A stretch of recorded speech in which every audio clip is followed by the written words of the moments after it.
নির্বাচন কমিশনে আপিল করে প্রার্থিতা ফিরে পেয়েছেন ইসলামী আন্দোলন বাংলাদেশের 4 জন প্রার্থী।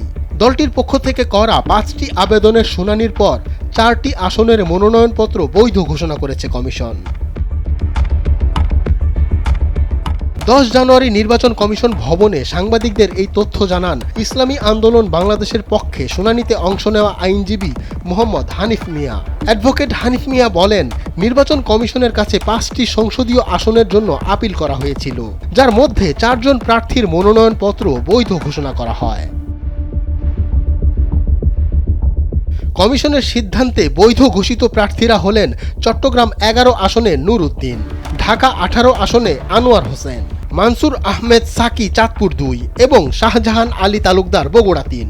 তবে বাগেরহাট 1 আসনে দলটির প্রার্থী মুজিবুর রহমান শামীমের মনোনয়নপত্র বাতিল করা হয়েছে।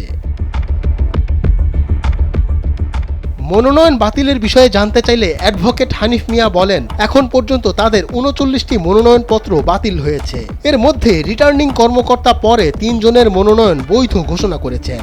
বাকিদের বিষয়ে 11 জানুয়ারি থেকে পুনরায় আপিল কার্যক্রম শুরু হবে, যা আগামী 14 থেকে 15 জানুয়ারি পর্যন্ত চলবে বলে জানান তিনি। ডেস্ক রিপোর্ট, সময়ের আলো।